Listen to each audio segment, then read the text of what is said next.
Hey guys, welcome to Munich. A very different background to where I would normally be, but I'm here for a couple of really cool events, and today was one of the coolest things I've been to. It was incredibly extra.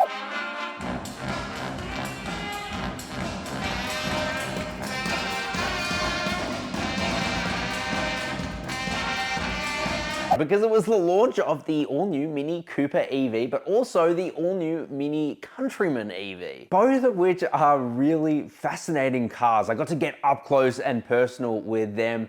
Obviously, I can't drive them, they're pre-production still, but we've learnt a lot about them. So today I want to tell you all about them and why I'm really excited for Mini, because frankly, for the longest time, it's just felt like, and maybe you guys agree, that Mini has been a bit stale, perhaps. Nothing really new has come out, just more of the same. And so I personally feel that these new EVs are actually gonna be a real game changer for Mini, and I think you'll agree with me. Okay, so let's start with the Mini Cooper EV. This one is really fascinating. I got an opportunity to speak with the head of design for the Mini Cooper, and it was really cool because he is a massive advocate for going back to basics, and that's what they've done. When they started the design process in 2018, they looked at the original Mini Cooper and they just thought, how do we do that?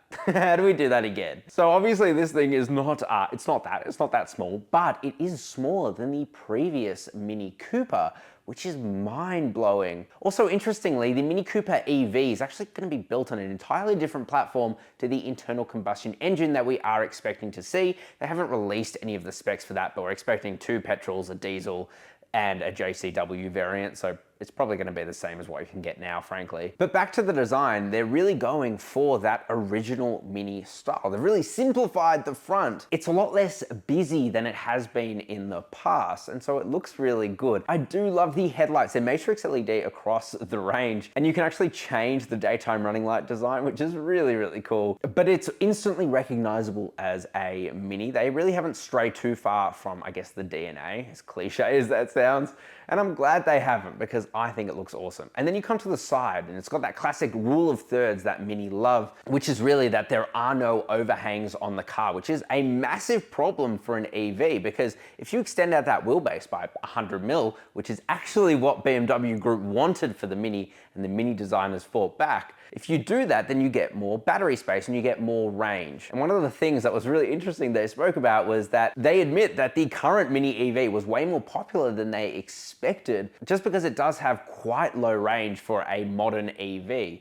That is now fixed, by the way, so maybe we should talk about that. Initially, the Mini Cooper EV is gonna come in 2 variants. The Mini Cooper E, that'll have just over 40 kilowatt hour battery. And so while that's not the biggest battery ever, it is a front wheel drive electric motor, 135 kilowatt of power, which is pretty good, and 290 Newton meters of torque, and that should get it from 0 to 100 kilometers an hour in a claimed 7.3 seconds, but we know that BMW Group and therefore Mini often lie about that, so probably gonna be faster. More importantly though, it's gonna have a range of 305 kilometers on the WLTP cycle, which is already like 50% better than it was before. But then if you opt for the Mini Cooper SE, you'll get like a 20% bigger battery, 54.2 kilowatt hours, and power from the motor is bumped up to 160 kilowatt, and that has a pretty impressive claim 0 to 100 of 6.7 seconds, so, you know, proper hot hatches. But this is the saving grace, because it has 402 kilometers of WLTP, so you're probably realistically gonna get more like 380 kilometers, but that is incredibly usable, more so than the current Mini Electric. And so back to the design, you can see that it's got really short overhangs, it's got that rule of thirds design. And as I said, just speaking to the head of design, it's so refreshing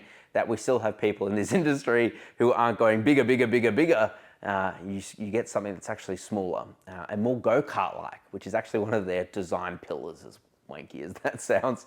If you come to the back, it also looks really, really cool. I love the matrix LED taillights, and just like up front, you can change the design of that. I will say though, the lack of space does, I guess, eat into the boot space. So yeah, you don't get much, at least from what I can see. We'll have to wait till we can actually properly test that when we get it back home, but Yeah, it doesn't look great. Anyway, let's talk about the interior of that thing though, because oh, it looks amazing. It is such a massive step up, guys. You go inside, it's a vegan interior, as every interior seems to be now. Yeah, the speaker grills of the Harman Kardon sound system are like 70% recycled, but it looks amazing. Of course, like every brand these days, they've gone minimalist, but they've done that on purpose. They've, as I said, gone back to that original Mini. How is the interior on that? And you'll notice on the original Minis that the speedometer was right in the center, and that was it. And so they've done that. The center screen, which is, I think they say it's 240 millimeters, which is like 9 inches.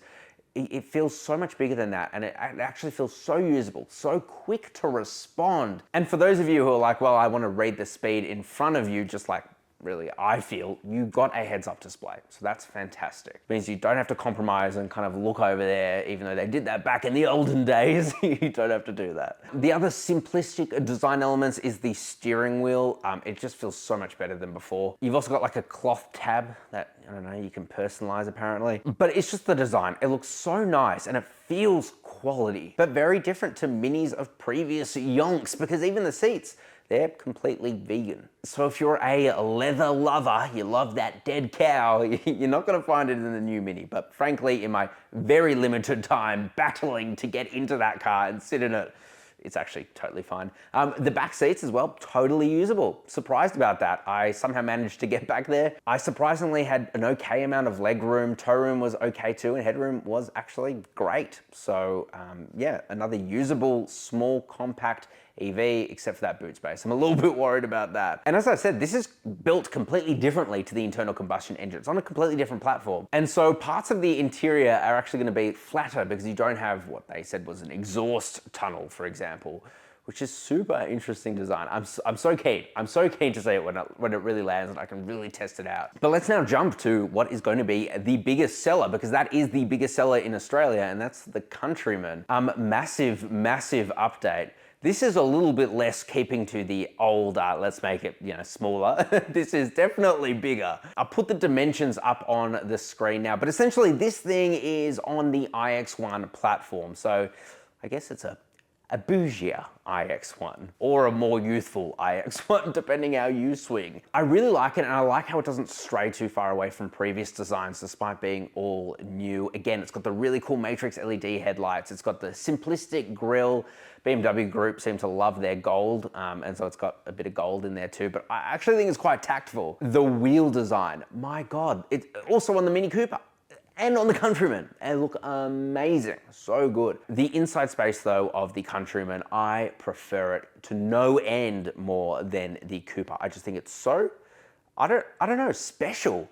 You get in there and it just feels phenomenal. Like they've really, really paid attention to it. And trust me, a lot of manufacturers get this wrong. They go the wrong way, like, you know, Volkswagen, but not here. It's really good. As you may know, Mini are going fully electric by 2030, and that's why they're going so heavy in these vegan interiors. It's all about sustainability, but it doesn't feel, you know, compost cup like a Hyundai Ioniq 6. It's like premium.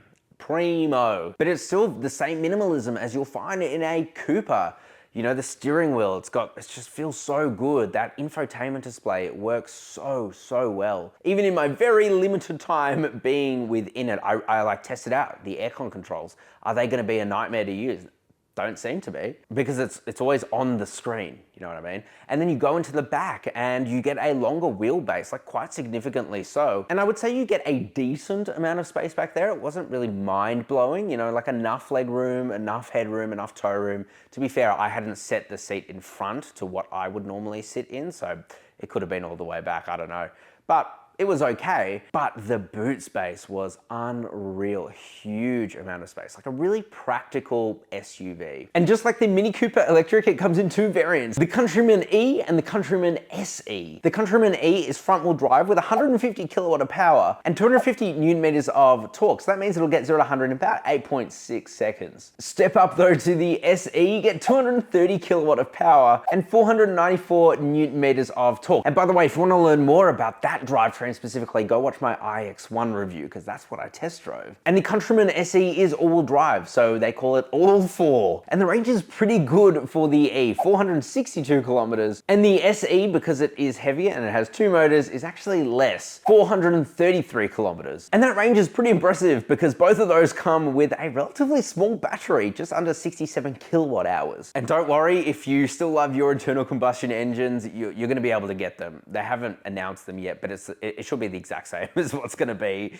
in the current Countryman. So yeah, depending on your region, you'll get different engines. I can't help you there, sorry. But a JCW, that's coming. That's pretty exciting. And they did hint at like an off-road variant of the Countryman. So that sounds pretty cool. I'd like to drive that one. But yeah, between the theatrics of the whole event, which was pretty over the top, but actually pretty cool, and you know, fighting to really get into the cars, God, that was tough. I will say, I'm super excited. I'm super keen for the future of Mini. I think it's a bit overdue. But with these 2 new models, we have the AEST MINI coming as well. I think it's a lot of really cool, funky, quirky cars. Rather than the, you know, copy and paste, boring or weird and wacky that we seem to be finding from Chinese manufacturers. So I'm super keen for it. By the way, definitely subscribe because there's more content like this. We're checking out the whole BMW concept and what is the future of BMW, which is, I think a question a lot of people have been asking. So make sure you subscribe for that.